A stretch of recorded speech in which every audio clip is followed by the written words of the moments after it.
Well guys, आज मैं जिस मूवी को एक्सप्लेन करने वाला हूँ वो एक रियल कहानी पर बेस्ड है। इस मूवी का नाम है 127 हावर्स और ये मूवी 2010 में रिलीज हुई थी। मूवी की स्टार्टिंग में हमें एरोन नाम के एक लड़के को दिखाया जाता है जो अकेला ही माउंटेन में हाइकिंग करने आया था। उस माउंटेन के आसपास काफी दूर तक कोई भी इंसान नहीं था, लेकिन तभी उसे वहाँ पर दो लड़कियां दिखाई देती हैं जो अपना रास्ता भटक गई थी। तो एरोन उन्हें रास्ता ढूंढने में हेल्प करता है। वो उन लड़कियों को एक पतली चट्टान के रास्ते से ले जा रहा होता है, तभी वो वहाँ से नीचे गिर जाता है और हमें पता चलता है कि वो नीचे पानी में गिरा है। एक्चुअली वो वहाँ पर कई बार आया है और उसे पता था कि नीचे पानी है, इसलिए वो खुद ही नीचे गिरा था। और फिर एरोन उन दोनों लड़कियों को भी वहाँ पर बुला लेता है। इसके बाद वो लोग वहाँ पर काफी एंजॉय करते हैं और फिर वो वहाँ से निकल जाते हैं। उन लड़कियों को एरोन अच्छा लड़का लगता है, इसलिए वो लोग उसे नेक्स्ट दिन अपने पार्टी में आने को कहते हैं। इसके बाद वो लड़कियां वहाँ से चली जाती हैं और एरोन हाइकिंग के लिए निकल जाता है। वो हाइकिंग करते हुए एक चट्टान के बीच से निकलता है। वो एक पत्थर का सपोर्ट लेता है और तभी वो पत्थर फिसल जाता है और एरोन भी उसके साथ नीचे गिरने लगता है। और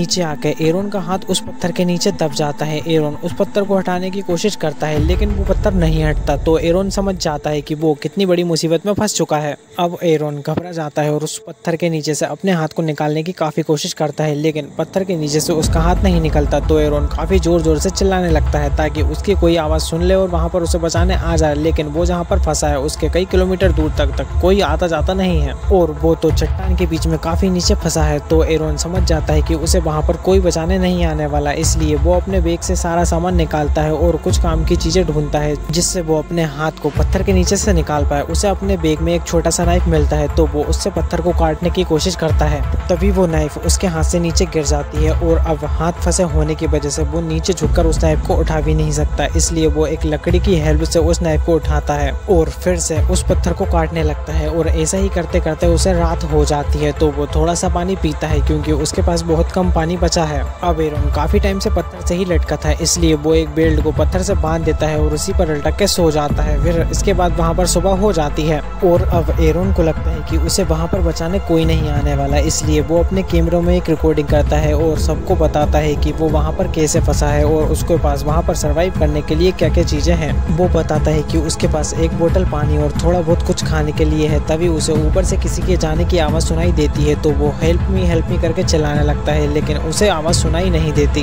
और ऐसे ही करते करते वहाँ पर फिर से रात हो जाती है और अब एरोन को वहाँ पर बहुत तेज भूख लगने लगती है, इसलिए वो अपने पास रखे खाने को खा लेता है और अपने पास से थोड़ा सा ही पानी पीता है। फिर अगले दिन हो जाता है और एरोन फिर से वीडियो रिकॉर्ड करता है। वो बताता है कि उसके हाथ पे रखे पत्थर को वो जितना हटाने की कोशिश करता है वो पत्थर उसके हाथ में उतना ही अंदर चला जाता है, इसलिए अब उसने उस पत्थर को हटाने की कोशिश करना बंद कर दिया है। वो बताता है कि वहाँ पर दिन में सिर्फ 15 मिनट के लिए ही धूप आती है, जिसकी वजह से वो कमजोर होता जा रहा है। अब एरोन अपने बैग में से एक रस्सी को निकालता है और अपने हाथ में बांध देता है और फिर उस नाइफ से अपने हाथ को काटने की कोशिश करता है, लेकिन वो नाइफ काफी छोटी थी और उसकी शार्पनेस भी खत्म हो गई थी, इसलिए उसका हाथ नहीं कटता। फिर एरोन अपनी बोतल में से थोड़ा सा पानी पीता है, लेकिन तभी उसके हाथ से बोतल गिर जाती है और उसका पूरा पानी गिर जाता है। तभी हम देखते हैं कि वहाँ पर एक बहुत बड़ा तूफान आता है और वहाँ पर बारिश होने लगती है। तो एरोन अपनी बोतल में पानी भर लेता है, लेकिन अब उसके लिए एक बहुत बड़ी मुसीबत खड़ी हो जाती है क्योंकि बारिश की वजह से वहाँ पर पानी भरना स्टार्ट हो जाता है और धीरे धीरे करके एरोन डूबने लगता है। तो वो एक और बार फिर से अपने हाथ को पत्थर के नीचे से निकालने की कोशिश करता है और इस बार उसका हाथ पत्थर के नीचे से निकल जाता है।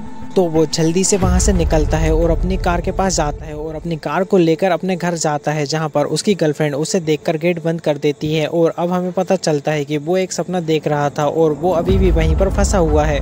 इसके बाद वहाँ पर अगला दिन हो जाता है और एरोन फिर से वीडियो बनाता है और अब उसके पास पानी भी नहीं बचा है और उसे गुस्सा आता है, इसलिए वो अपने हाथ में एक चाकू घुसा लेता है और अपनी फैमिली को याद करने लगता है, जिससे उसे कुछ हिम्मत मिलती है और वो फिर से वहाँ से निकलने की कोशिश करता है। इस बार वो अपने हाथ की हड्डियों को तोड़ लेता है और उसी नाइफ से अपने हाथ को काटने लगता है, जिससे उसे काफी दर्द होता है, लेकिन वो फिर भी लगातार अपने हाथ को काटता रहता है और काफी कोशिश करने के बाद उसका हाथ कट जाता है। इसके बाद वो अपने कटे हुए हाथ को कपड़े से बांध लेता है ताकि उसका खून बहना कम हो जाए। फिर वो अपने कटे हुए हाथ की फोटो लेता है और वहाँ से निकल जाता है। थोड़ी दूर जाने के बाद एरोन को वहाँ पर पानी भरा हुआ दिखाई देता है। वो पानी गंदा होने के बाद भी एरोन उस पानी को पी लेता है। फिर वो वहाँ से भी निकल जाता है और थोड़ी ही दूर जाने के बाद ही उसे एक फैमिली दिखाई देती है। एरोन उन लोगों से हेल्प मांगता है और उन लोगों को अपनी स्टोरी सुनाता है। वो लोग उसे पीने के लिए पानी देते हैं और उसे कुछ देर के लिए आराम करने के लिए कहते हैं, लेकिन एरोन उनसे आराम करने के लिए मना कर देता है। फिर वो उसके लिए रेस्क्यू टीम बुलाते हैं और उसे हेलीकॉप्टर के जरिए रेस्क्यू कर लिया जाता है।